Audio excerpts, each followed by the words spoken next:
Alhamdulillahi Rabbil Alamin. Wassalatu wassalamu ala sayyidil mursalin wa ala alihi wa ashabihi azma'in. Amma ba'd. Fa'udzu billahi minasy syaithanir rajim. Bismillahirrahmanirrahim. Qul innama harramal fawahisha ma zahara minha wa ma batana wal ithma wal baghya bighairil haqq wa an tusyriku billah ma lam nunazzil bihi sultanan wa an taqulu 'ala Allahi ma la ta'lamun. Wa qala Allahu ta'ala fi maqamin akhar, inna Allaha ya'muru bil adli wal ihsan wa ita'i dzil qurba wa yanha 'anil fahsya'i wal munkar wal baghi ya'izukum la'allakum tadhakkarun. وقال النبي صلى الله عليه وسلم في الحديث المبارك عن أنس بن مالك رضي الله تعالى عنه قال لم يكن رسول الله صلى الله عليه وسلم سبابا ولا فحشا ولا لاعنا. وقال النبي صلى الله عليه وسلم في مقام آخر عن عبد الله بن مسعود رضي الله تعالى عنه قال قال رسول الله صلى الله عليه وسلم لا أحد أغير من الله ولذلك حرم الفواحش ما ظهر وما بطن ولا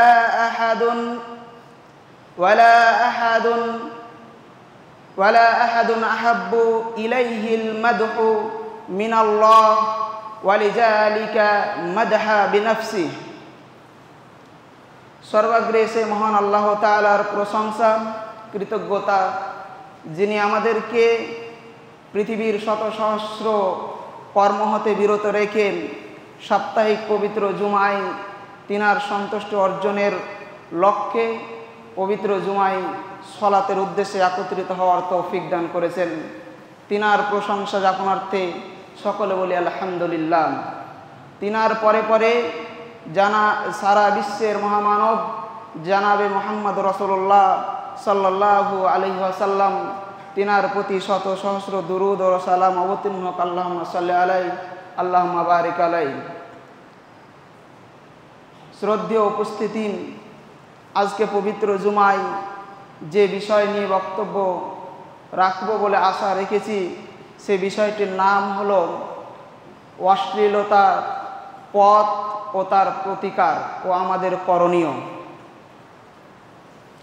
আল্লাহ রাব্বুল আলামিন সূরাতুর রুমের মধ্যে স্পষ্টভাবে বলেন, জাহারাল ফাসাদু বিল বাররি ওয়াল বাহর বিমা কাসাবাত আইদিন নাস। সারা পৃথিবীর জগতে যা কিছু ঘটনা ঘটে থাকে, যা কিছু আযাব এসে থাকে, সেটা ভূমিকম্প হোক, সেটা ঝড় হোক, সেটা অতিবৃষ্টিপাত হোক, যাবতীয় যে সমস্ত ধ্বংসমূলক কর্মক্রিয়া পৃথিবীতে ঘটে থাকে, তার মূল কারণ হলো বিমা কাসাবাত আইদিন নাস, মানুষের কৃতকর্মের ফল। পৃথিবীতে যে সমস্ত কর্ম মানুষ করে থাকে, যার কারণে আযাবের কিছু আংশিক আমাদের জীবনে উপলব্ধি করি, তার মধ্যে সর্ব উৎকৃষ্ট মানের যেটা মানুষ কর্মক্রিয়া করে থাকে, ব্যাপক হারে করে থাকে, অধিকাংশ মানুষ করে থাকে, সেটা হচ্ছে অশ্লীলতা। বর্তমান সময়ে এই অশ্লীলতা এতভাবে বৃহত্তর লাভ করেছে বা তার বিস্তার লাভ করেছে যে এই অশ্লীলতার প্রভাবে আজ নতুন এক সাংস্কৃতিক সভ্যতা, সামাজিক সভ্যতা গড়ে উঠেছে এই অশ্লীলতার মাধ্যমে বা অশ্লীলতাকে কেন্দ্র করেই। তাই তো মানুষ আজ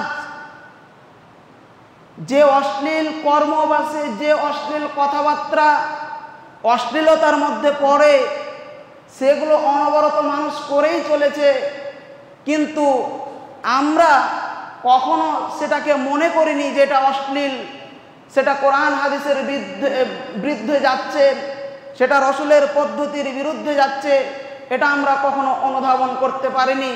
কারণ হলো যে আজকে আমাদের সমাজটায় গড়ে উঠেছে অশ্লীলতার এক সমুদ্র বা অশ্লীলতার এক সমাজ ব্যবস্থা। তাই আজ মানুষ যেগুলোকে মনে করে ভালো মনে করে কিছু কাজ ও কথা তারা বলেই থাকে, কিন্তু প্রকৃতপক্ষে যদি আমরা দেখতে চাই সেগুলো কথা বা কাজ কোরআন হাদিসের নিরীক্ষে না, সেটা অশ্লীলতার অন্তর্ভুক্ত।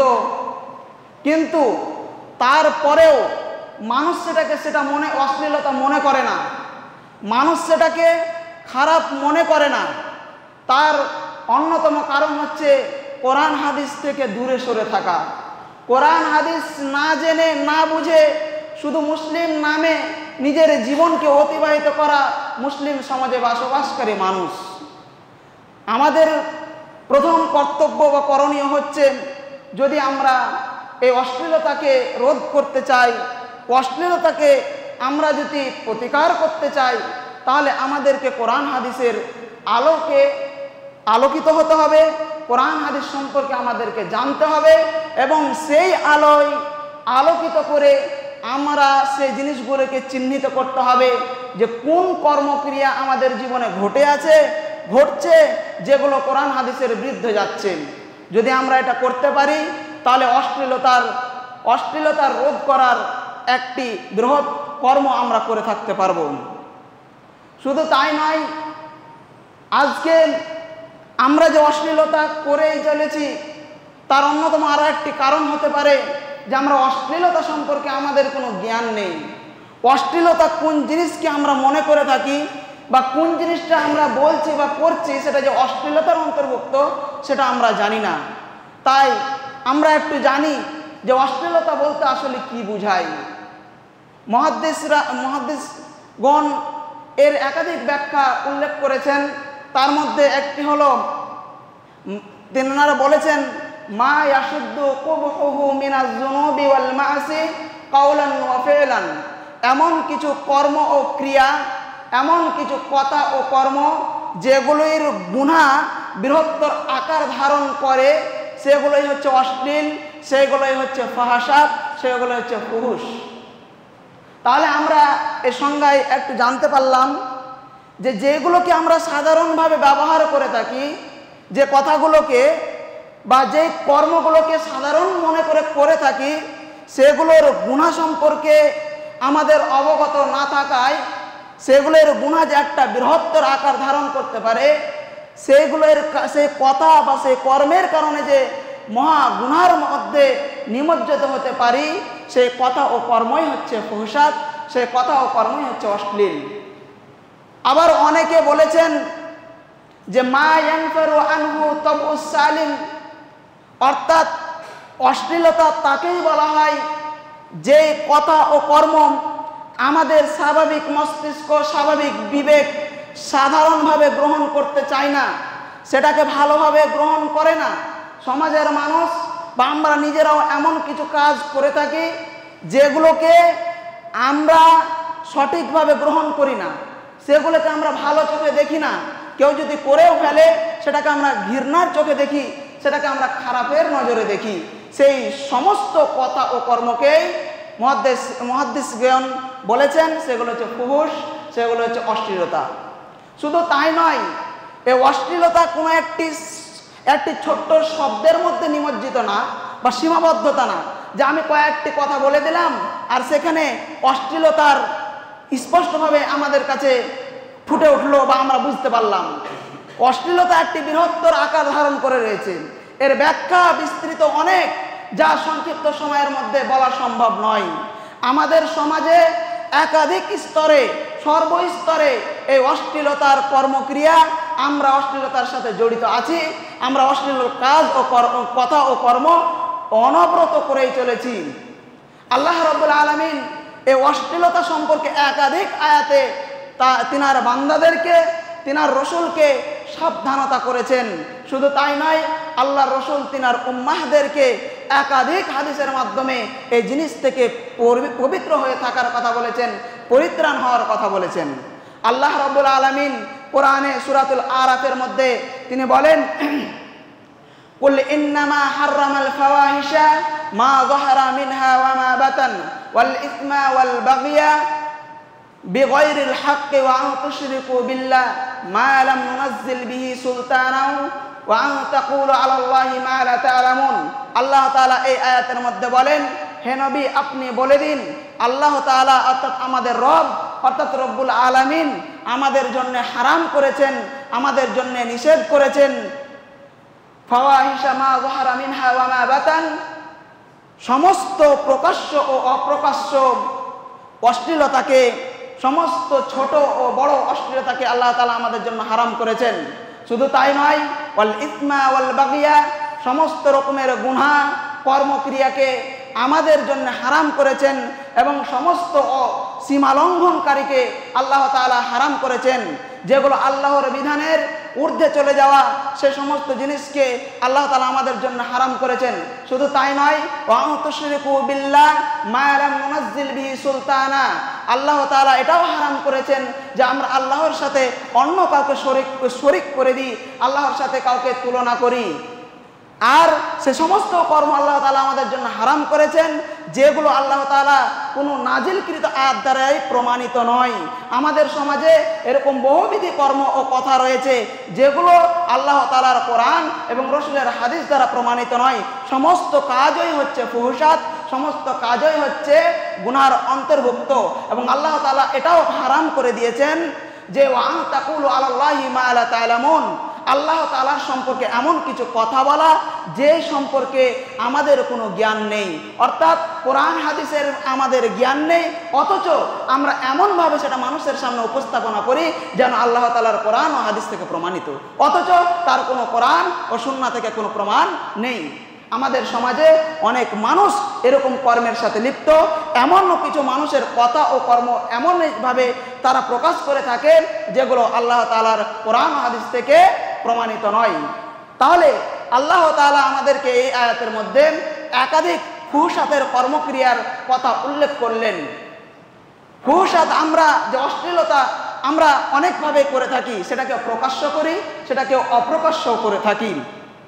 আল্লাহ রাব্বুল আলামিন তা এখানে স্পষ্ট করে দিলেন যে প্রকাশ্য এবং অপ্রকাশ্য সমস্ত রকমের অশ্লীলতা থেকে আমাদেরকে বেঁচে থাকতে হবে, কেননা আল্লাহ তাআলা সেটাকে হারাম করে দিয়েছেন। আমাদের সমাজের কিছু মানুষ কিছু কথা ও কর্মকে আমাদের জন্য ভালো মনে করে নিয়েছি বা আমাদের জন্য সঠিক মনে করে নিয়েছি, আর সেটা সঠিক মনে করেই আমাদের সমাজে সেগুলোকে প্রচলন করে থাকি, সেগুলোকে বলে থাকি। কিন্তু এখানে একটি ইসলামের রুল, ইসলামের একটি নিয়ম জেনে রাখা উচিত যে আল্লাহ তাআলার কোরআন ও হাদিসে যে সমস্ত জিনিসকে স্বাভাবিক, যে সমস্ত জিনিসকে সঠিক বলে মনে করেছেন বা সঠিক বলে আমরা সালাফে সালেহিনদের কাছ থেকে জানতে পেরেছি, সে সমস্ত জিনিস স্বাভাবিক এবং সঠিক। বাদ বাকি পৃথিবীর যাবতীয় কথা ও কর্ম যদি আমাদের জন্য ভালো হয়ে থাকে আর সেটা কোরআন হাদিসের নিরীক্ষে না হয়ে থাকে, রসুলের পদ্ধতিতে না হয়ে থাকে, তাহলে সেগুলোই আল্লাহ তাআলার কাছে অগ্রহণযোগ্য, আল্লাহ তাআলার কাছে গুনার পাত্র হয়ে যাব সেগুলো কর্মক্রিয়া করলে, সে কথাগুলো বললে। অতএব আমাদেরকে সর্বদাই কোরআন ও হাদিসের নিরীক্ষে যেটা ভালো বা খারাপ সেই জিনিসকে গ্রহণ করতে হবে, আর আমাদের ব্যক্তিগত কোনো জিনিসকে ভালো বা খারাপ মনে করা আমাদের কোনো স্বাধীনতা নেই।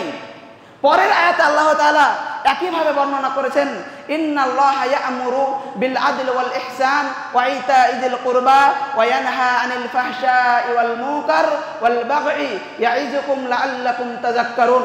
আল্লাহ তাআলা বলেন, নিশ্চয় আল্লাহ তাআলা আমাদেরকে নির্দেশ দিচ্ছেন, ইয়া'মুরু বিল আদলি ওয়াল ইহসান ওয়া ইতাইযিল কুরবা, আল্লাহ তাআলা আমাদেরকে ন্যায়পরায়ণতার আদেশ করছেন, আমাদেরকে ইহসান করার আদেশ করছেন, আমাদের নিকটাত্মীয় দূরাত্মীয় পাড়া প্রতিবেশীর সাথে সৎ আচরণ সৎ ব্যবহার করার কথা বলছেন, মানুষের উপকারের কথা বলছেন, ইহসান করার কথা বলছেন।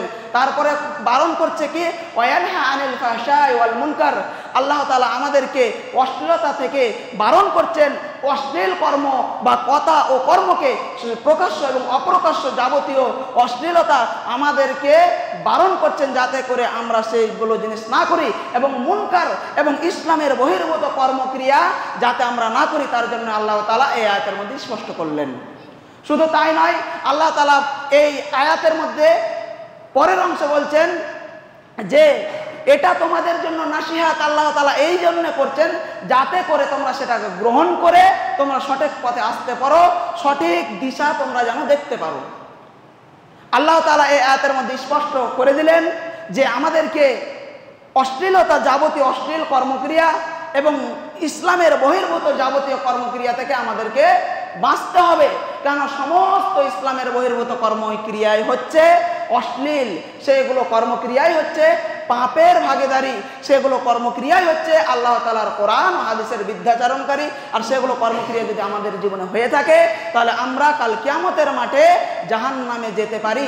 সেগুলো কর্মক্রিয়ায়, সেগুলো কথা ও কর্ম আমাদের জাহান্নামে নিয়ে যাওয়ার জন্য যথেষ্ট হয়ে যেতে পারে। শ্রদ্ধেয় উপস্থিতি, শুধু তাই নয়, আল্লাহ রাসূল সাল্লাল্লাহু আলাইহি ওয়াসাল্লাম তিনি নিজের ব্যক্তিগত জীবনেও এই যাবতীয় অশ্লীল কথা ও কর্ম থেকে নিজে পবিত্র ছিলেন এবং আল্লাহ তাআলার একাধিক আয়াতে, কোরআনে একাধিক আয়াতে তিনি এইভাবে বর্ণনা করেছেন যে অশ্লীল কর্মক্রিয়া থেকে মানুষকে বিরত থাকতে বলেছেন, মানুষের জন্য হারাম করে দিয়েছেন। আল্লাহ রাসূল সাল্লাল্লাহু আলাইহি সাল্লামের হাদিস থেকে প্রমাণিত হয়, আনাস বিন মালিক রাদিয়াল্লাহু তাআলা আনহু রাসূলুল্লাহ সাল্লাল্লাহু আলাইহি সাল্লামের চরিত্র সম্পর্কে বর্ণনা করতে গিয়ে বলেন, আন আনাস বিন মালিক রাদিয়াল্লাহু তাআলা আনহু قال لم يكن رسول الله صلى الله عليه وسلم سبابا ولا فحشا ولا لعنا। আল্লাহ রাসূল সাল্লাল্লাহু আলাইহি ওয়াসাল্লাম তিনি কখনো মানুষকে গালিগালাজ করতেন না, সমস্ত কোনো মানুষকে অশ্লীল কথা ও কর্ম করতেন না এবং কোনো মানুষকে তিনি অভিশাপ প্রাপ্ত করতেন না, মানুষকে অভিশাপ দিতেন না। এখানে আরো স্পষ্ট হয়ে যায় যে আল্লাহ রাসূল সাল্লাল্লাহু আলাইহি সাল্লাম কোন জিনিসগুলোকে অশ্লীলতার অন্তর্ভুক্ত বা অশ্লীলতার দৃষ্টিতে দেখেছেন। কোনো মানুষ যদি কোনো মানুষকে গালিগালাজ করে সেটাও অশ্লীলতার অন্তর্ভুক্ত হবে, সেটাও মহা গুনাহের মধ্যে অন্তর্ভুক্ত হবে, সেটাও মহা গুনাহের কারণ হতে পারে। তাই আমাদের সর্বদাই মানুষকে অকথ্য ভাষায়, নোংরা ভাষায়, কোনো প্রকারের ছোট বড় কোনো মজাকের সাথেও গালিগালাজ করা চলবে না। এর সংজ্ঞায়, অশ্লীলতার সংজ্ঞায় আমি বললাম যেগুলো সাধারণ থেকে অসাধারণতায় বাস্তবায়িত হয়, যেগুলোকে আমরা সাধারণ মনে করি কিন্তু প্রকৃতপক্ষে সেগুলোর বিশাল আকৃতি ধারণ করে। যেমন আমরা সমাজে মজাক করে হাসি ঠাট্টার ছলনায় বিভিন্ন রকমের কথা আমরা বলে থাকি, কিন্তু সে কথাগুলোর গুনাহ বৃহত্তর আকার ধারণ করেছে। এরকম একাধিক কথা বা কর্ম আমরা সমাজে বলে থাকি। অতএব আমাদেরকে সে কথা ও কর্ম থেকে বিরত থাকতে হবে, না হলে আমরা অশ্লীলতা থেকে আমরা মুক্তি হতে পারবো না। শ্রদ্ধেয় উপস্থিতি, শুধু তাই নয়, আল্লাহ রাসূল সাল্লাল্লাহু আলাইহি ওয়াসাল্লাম একাধিক হাদিসের মধ্যে বা তিনার আত্মজীবনে এমনটা ভাবে তুলে ধরেছেন যে তিনার জীবনে এমন কোনো ঘটনা আপনি প্রমাণ করতে পারবেন না যে মানুষের বিদ্যাচারণ হয়েছে বা মানুষের কষ্টদায়ক কর্মক্রিয়া হয়েছে বা কোরআনের আল্লাহ তাআলার নির্দেশনার বহির্ভূত হয়েছেন। শুধু রসুলের মধ্যে সীমাবদ্ধ নয়, এমনটাও যদি আপনি সাহাবা একরামদের জীবনে দেখেন তাহলে আপনি দেখতে পাবেন যে তিনাদের জীবনে এমন কোনো অশ্লীল কথা ও কর্ম তাদের জীবনে পাবেন না। যদিও কিছু কিছু পান, সেটা ইসলাম গ্রহণের আগের ঘটনা আপনি দেখতে পাবেন। কেননা তারা ইসলাম সম্পর্কে না জানার কারণেই তো বিভিন্ন ইসলাম বিরোধী কর্মক্রিয়ায় তারা লিপ্ত ছিল। যখন তারা ইসলামের ছায়াতলে চলে আসলো, সমস্ত অপকর্ম, ইসলাম বিদ্বেষ কর্মক্রিয়া ছেড়ে দিয়ে তারা এক ইসলামের আদর্শে আদর্শিত হয়ে গেল। তাদের জীবনে আপনি কোনো অশ্লীল কথা ও কর্ম আপনি খুঁজে পাবেন না।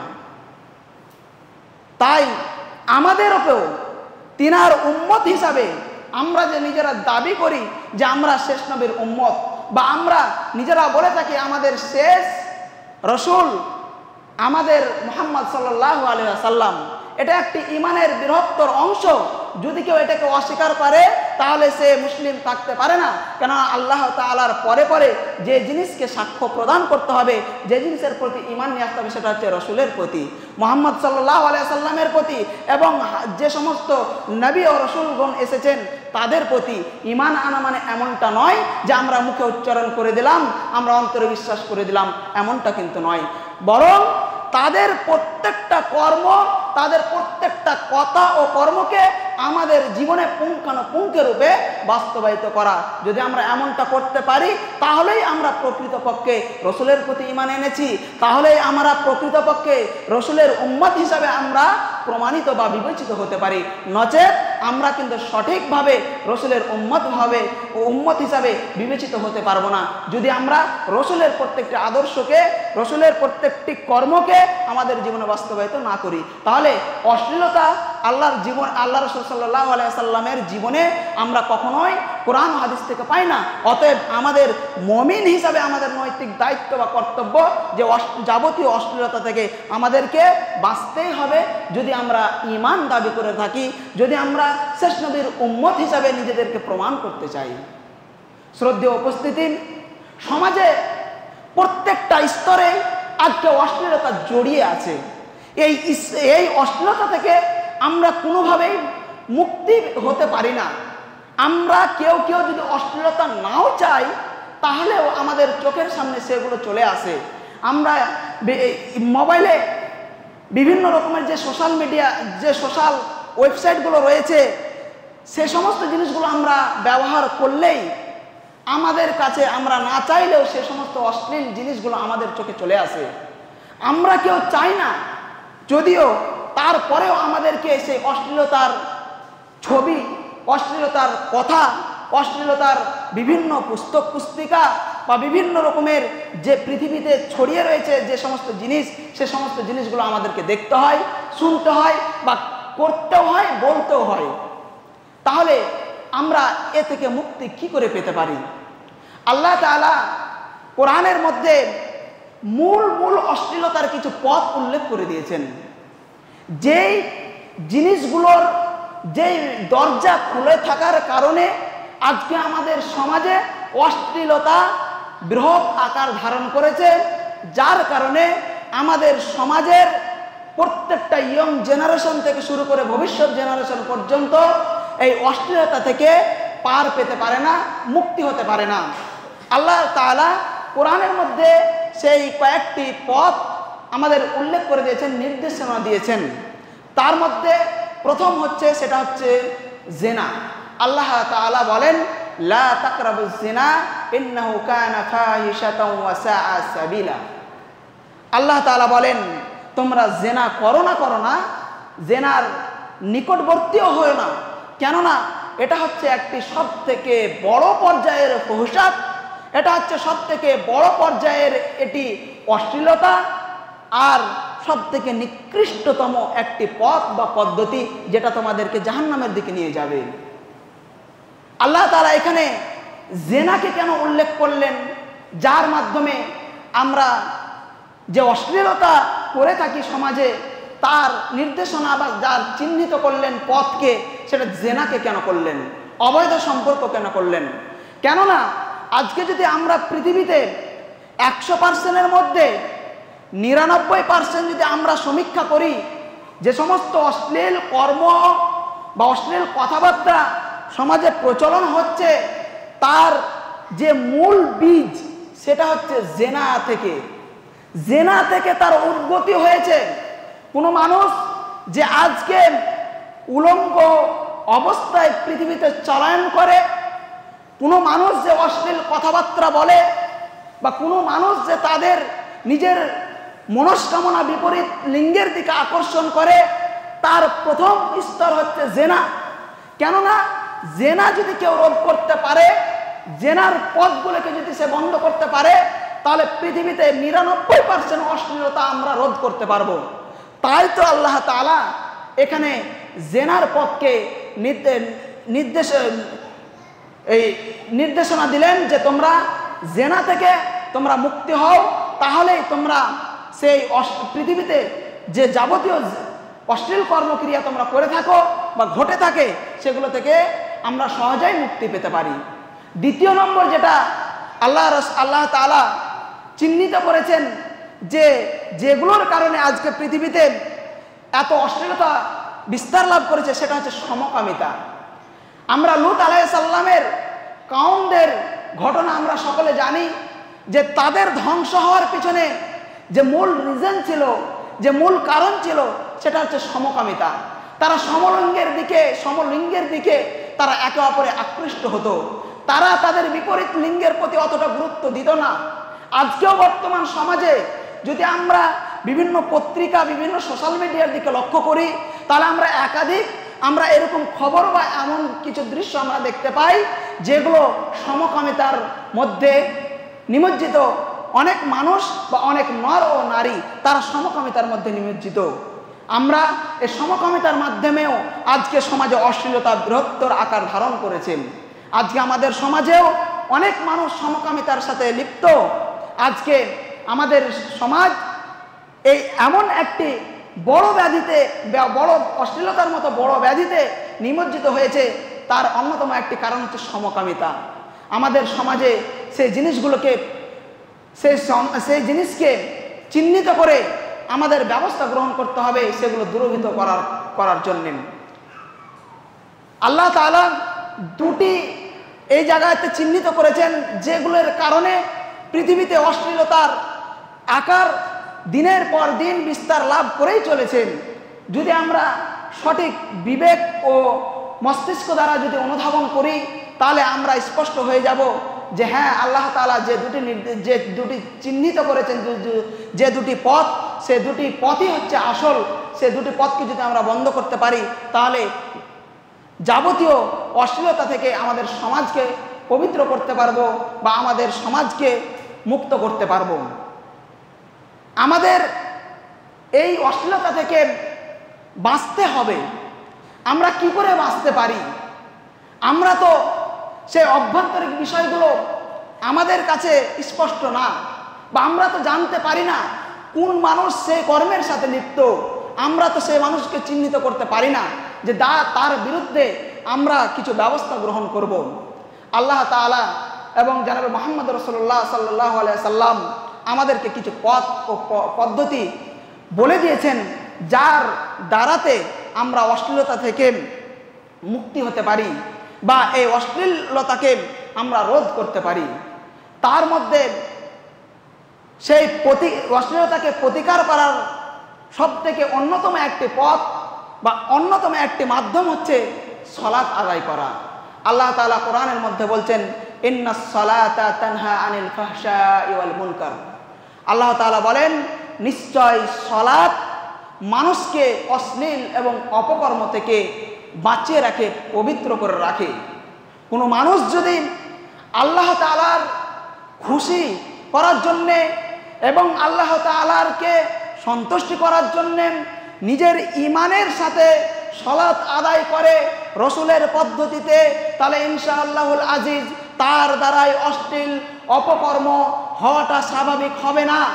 তার দ্বারাই অশ্লীল অপকর্ম করাটা এতটা স্বাভাবিক হবে না যেমনটা একজন বেনামাজি, একজন সাধারণ মুসলিম নামে পরিচিত মানুষ যতটা তার জন্য অশ্লীল অপকর্ম কাজ ও কথা বলাটা সহজ, যদি কোনো মানুষ যদি সালাত আদায় করে আল্লাহ তাআলার ঈমানের সহিত আল্লাহ তাআলাকে খুশি করার উদ্দেশ্যে, জান্নাত পাওয়ার উদ্দেশ্যে রসুলের পদ্ধতিতে, তাহলে ইনশাআল্লাহুল আজিজ সে ব্যক্তি অশ্লীলতা থেকে বাঁচবে। কেননা এটা আল্লাহ তাআলার ওয়াদা, আল্লাহ তাআলার কথা। আল্লাহ তাআলার কথা বা ওয়াদা কখনোই মিথ্যা হতে পারে না, কখনোই অনস্বীকার্য হতে পারে না। যে কোনো মূল্যে সেটা সত্যি হতেই পারে, সেটা আমার আপনার জীবনে হোক বা না হোক, সেটা আমার আপনার ব্যর্থতা, কিন্তু আল্লাহ তাআলার ওয়াদা, আল্লাহ তাআলার কথা সঠিক এবং কিয়ামত পর্যন্ত সেটা সঠিকই থাকবে। আল্লাহ তাআলা বলছেন, কেউ মানুষ যদি সালাত আদায় করে তাহলে সে সালাতের মাধ্যমে সে অশ্লীলতা থেকে মুক্তি পেতে পারে, অপকর্ম থেকে সে নিজেকে বাঁচাতে পারে। দ্বিতীয় নম্বর পথ হচ্ছে চক্ষু নিচু করে চলা। চক্ষু নিচু করে চলা মানে এমনটা নয় যে আমরা চক্ষু নিচু করে চলবো যে কোনো জায়গায়। চক্ষু নিচু করা মানে এমনটা নয় যে আমরা রাস্তাঘাটে চলবো, চক্ষু সর্বদাই নিচু মুখে থাকবে। এরকম করে যদি আমরা এর অর্থ নিয়ে থাকি, তাহলে আমরা চলাফেরার পথে বিভিন্ন বিপর্যয়ের সম্মুখীন হতে পারি। প্রকৃতপক্ষে আল্লাহ তাআলা যে চক্ষু নিচু করার নির্দেশনা দিয়েছেন, এর অর্থ এটা বোঝায় যে আমরা যাবতীয় ইসলামী অপকর্মকে আমরা যেন নিজেদেরকে বাঁচাতে পারি, নিজেদের চক্ষুকে বাঁচাতে পারি। নিজেদের বিবেককে বাঁচাতে পারি, যাবতীয় ইসলামের যে সমস্ত অপকর্ম আছে, সমাজে যে সমস্ত অশ্লীলতা আজকে চলেছে,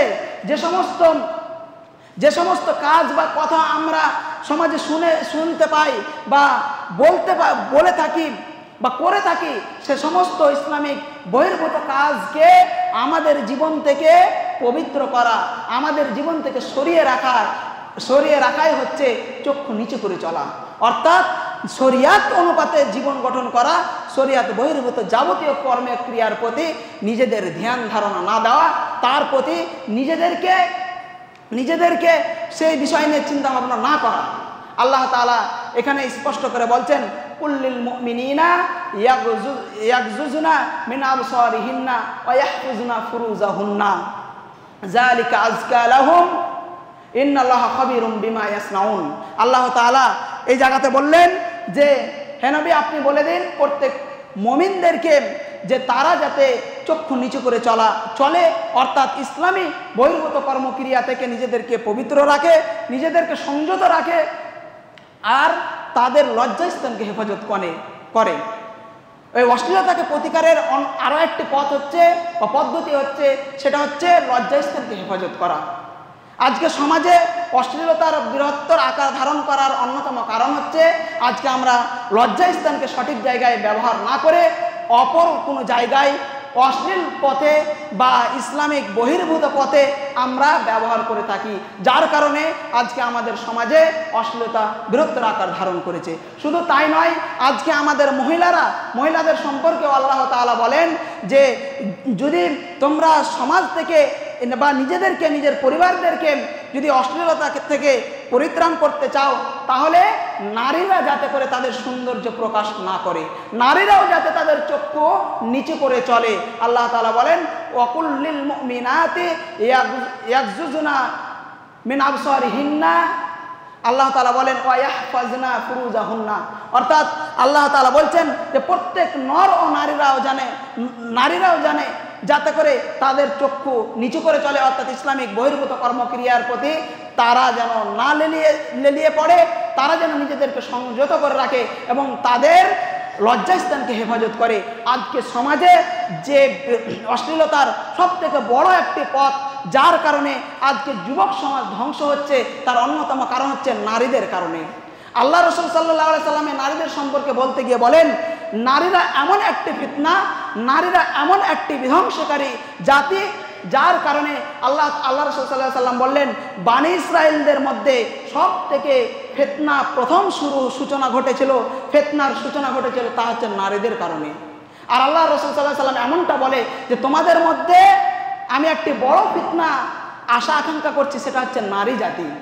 আজকে আমাদের নারীরা যে অশ্লীলতার সাগরে গা ভাসিয়ে দিয়েছে, যার কারণে আজকে সমাজে অবাধভাবে যুবক সমাজ ধ্বংসের পথে চলে গিয়েছেন। আজকে তাদের পোশাকের দিকে যদি আমরা লক্ষ্য করি, সে অশ্লীল পোশাক, যার কারণে আজকে পুরুষেরা বিপরীত লিঙ্গের দিকে বেশি আকৃষ্ট হচ্ছে, যার কারণে আজকে সমাজে তারা ইসলামিক রুল বা নিয়মকে তারা উপেক্ষা করে বিভিন্ন অপকর্মের সাথে জড়িত হচ্ছে। তাই নারীরা তাদের সৌন্দর্যকে, এবং আল্লাহ তাআলা এটা বলেন যে তাদের ওয়ালা ইউবদিনা যিনাতুহুন্না, আল্লাহ তাআলা বলেন যে নারীরা যাতে করে তাদের সৌন্দর্যকে হেফাজত করে, তাদের সৌন্দর্যকে যেখানে সেখানে প্রকাশ না করে। একমাত্র তার স্বামীদের কাছে সেটা একমাত্র অধিকার যে স্বামী তার সমস্ত সৌন্দর্যের অধিকার গ্রহণ করতে পারে বা সেগুলো ভোগ করতে পারে। আর তাছাড়া পৃথিবীর অন্য কোনো পুরুষ বা অন্য কোনো মানুষ সেগুলো গ্রহণ করা বা সেগুলো দর্শন করা পুরোপুরিভাবে হারাম। তাই আমাদের নারীদেরকে, যদি আমরা এই অশ্লীলতা থেকে মুক্তি পেতে চাই, তাহলে আমাদের নারীদেরকেও সাবধান হতে হবে। আমরা নারীরা যখন পথঘাটে চলবো, আমাদের পূর্ণ মাথা থেকে পা পর্যন্ত যে ইসলামিক পোশাক রয়েছে, সেই ইসলামিক পোশাক পরিধান করতে হবে। শ্রদ্ধেয় উপস্থিতি, আরও একটি পথ যেগুলো করলে আমরা অশ্লীলতাকে রোধ করতে পারবো, সেটা হচ্ছে নির্জনতা, নারী ও পুরুষের নির্জনতা। নারী ও পুরুষ, আমাদের সমাজে আজকে এই জিনিসটা খুব স্বাভাবিক হয়ে গেছে যে নারী ও পুরুষ কেউ কোনো সম্পর্কে হোক বা না হোক, আজকে আমরা আমাদের ভাবি বা আমাদের মেয়েরা বা আমাদের সন্তানরা, আমাদের বোনেরা একটা পর পুরুষ একজন পর পুরুষ বা একজন পর নারী তার সাথে নির্জনে কথা বলছে, বাড়িতে কেউ নেই, সে পরপুরুষ বাড়িতে ঢুকে গিয়ে নির্জনতার সাথে কথা বলছে লাগামহীনভাবে। এটা আল্লাহ রসুল সাল্লাল্লাহু আলাইহি সাল্লাম বড় ফিতনা কথা বলেছেন। আল্লাহ রসুল সাল্লাল্লাহু আলাইহি সাল্লাম বলেন, যেন তোমাদের মধ্যে কোনো পুরুষ একাকিত্ব নারীদের কাছে না যায়, কেননা তারা হয়তো মনে করে যে আমরা দুজনেই তো পবিত্র বা দুজনেই তো ভালো, আমাদের মধ্যে তো কোনো দোষ নেই, কিন্তু তাদের সেই দুজনের মধ্যে আরও একজন ব্যক্তি আছে, সেই ব্যক্তিটি হচ্ছে শয়তান। যে শয়তান তাদের দুজনকে উদ্বুদ্ধ করতে থাকে, আর শেষ পর্যায়ে তারা একটি বড় পাপের মধ্যে বড় পাপের কর্মক্রিয়া করে যায়। অতএব আমাদেরকে পবিত্র এই অশ্লীলতা থেকে পরিত্রাণ হতে হলে আমাদেরকে এই নির্জনতা আমাদেরকে দূর করতে হবে। আমাদের বাড়িতে যেন কোনো পরপুরুষ আমাদের বাড়িতে কেউ না থাকলে সেটাকে আদেশ করতে হবে আমাদের মা বোনদেরকে, যে কোনো পরপুরুষ কেউ না থাকলে, বাড়িতে কেউ না থাকলে তারা যেন বাড়িতে প্রবেশ না করতে পারেন। যদি আমরা এটা করতে পারি তাহলে অশ্লীলতার পথকে আমরা রোধ করতে পারবো। শ্রদ্ধেয় উপস্থিতি, আর একটি বিষয়, সেটা হচ্ছে যে মহিলাদের কণ্ঠস্বর। মহিলাদের কণ্ঠস্বর অশ্লীলতার একটি বৃহত্তর মাধ্যম, যার মাধ্যমে বিপরীত লিঙ্গকে আকৃষ্ট করে তাদের কণ্ঠস্বরের কারণে। কোনো অচেনা যখন নাম্বার নারীদের মোবাইলে ফোন করে বা বাড়ির ফোনে ফোন করে, তখন তারা এত সুরেলি মধুর সাথে কথা বলে যে বিপরীত লিঙ্গকে তার মনে জায়গা করে দেয়। আর যার কারণে একাধিক কথা বলার পরে, একাধিকবার ফোন করার পরে, একাধিকবার কথা বলার পরে তারা একটি অবৈধ সম্পর্ক লিপ্ত হয়। অতএব নারীদের উচিত বা কর্তব্য, যখন অপরিচিত কেউ বা মাহরাম ব্যক্তি তার জন্যে যখন কোনো ফোন করবে বা তার সাথে যখন কথা বলবে, সে যতটুকু প্রয়োজন ততটুকু কথা বলবে, সাবলীল ভাষায় কথা বলবে, এমনভাবে কথা বলবে না যাতে করে সে পুরুষের মনে জায়গা দিয়ে দেয়, বা পুরুষেরও কোনো অপরিচিত নারীর সাথে এমনভাবে কথা বলবে না যে সে নারীর মনে জায়গা দিয়ে দেয়। শ্রদ্ধেয় উপস্থিতি, এই কয়েকটি পথ যদি আমরা অনুপাতে আমাদের সমাজকে চালায়ন করতে পারি, আমাদের সমাজে যদি এই পথগুলো যদি আমরা বাস্তবায়িত করতে পারি, নিজেদের পারিবারিক জীবনে, নিজেদের জীবনে সমস্ত অশ্লীলতা থেকে আমরা মুক্তি পেতে পারি। আজকে বর্তমান সময়ে যে অশ্লীলতার বৃহত্তর আকার ধারণ করে চলেছেন, সেই জিনিসগুলোকে আমাদেরকে রোধ করতেই হবে। কেননা যদি আমরা সেই জিনিসকে রোধ না করি, তাহলে আমাদের ইতিহাস সাক্ষী রয়েছে যে বড় বড় জাতি তারা ধ্বংস হয়েছে, তার অন্যতম একটি কারণ হচ্ছে অশ্লীলতাকে রোধ না করা, অশ্লীলতার সাগরে নিজেদেরকে ভাসিয়ে দেওয়া। অতএব আমরাও যদি বর্তমান সমাজকে আমরা যদি আমাদের পরিবারকে, আমাদের ব্যক্তিগত জীবনে, আমাদের পারিবারিক জীবনে যদি আমরা এর বিরুদ্ধে কোনো ব্যবস্থা গ্রহণ না করি, তাহলে আমাদের ভবিষ্যৎ প্রজন্ম এই অশ্লীলতার সাগরে গা ভাসিয়ে দিবে, আর আমরা ধ্বংসের পথে চলে যাব। তাই পরিশেষে আল্লাহ তাআলার কাছে দোয়া করি, ওগো প্রভু দয়াময়, আমাদেরকে সেই অশ্লীলতার পথগুলোকে সঠিকভাবে বাস্তবায়িত করার তৌফিক দান করুন, এবং আমরা আমাদের জীবনে, ব্যক্তিগত জীবন, পারিবারিক জীবন, সামাজিক জীবন থেকে যে সমস্ত অশ্লীল অপকর্ম কাজ হয়ে থাকে, সেগুলোর বিরুদ্ধে যেন আমরা ব্যবস্থা গ্রহণ করতে পারি, সেই তৌফিক দান করুন। আমিন। ওগো প্রভু দয়াময়, আমাদের সমাজে আমরা যেন সঠিক ঈমান, সঠিক ইসলামের আইন পদ্ধতি অনুপাতে জীবন গঠন করতে পারি, এই তৌফিক দান করুন। যতদিন বাঁচব যেন ঈমানি হালাতে বাঁচতে পারি, ঈমান নিয়ে বেঁচে থাকতে পারি। যখন মারা যাব তখন কালেমায়ে শাহাদাতের সাথে যেন আমাদের মৃত্যু হয়, সেই তৌফিক দান করুন। আমিন। আমাদের সমাজে যারা বিপদ বা অসুস্থতায় ভুগছে, আল্লাহ তাদের বিপদকে মুক্তি করুন এবং অসুস্থতাকে আরোগ্যে পরিণত করুন। আমিন। আল্লাহুম্মা সাল্লি আলা মুহাম্মাদ ওয়া আলা আলি মুহাম্মাদ কামা সাল্লাইতা আলা ইব্রাহিম ওয়া আলা আলি ইব্রাহিম ইন্নাকা হামিদুম মাজিদ।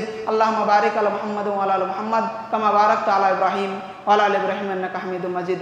সুবহানাকা রাব্বিকা রাব্বিল ইজ্জাতি আম্মা ইয়াসিফুন, সালামুন আলাল মুরসালিন, আলহামদুলিল্লাহি রাব্বিল আলামিন। আসসালামু আলাইকুম ওয়া রাহমাতুল্লাহ।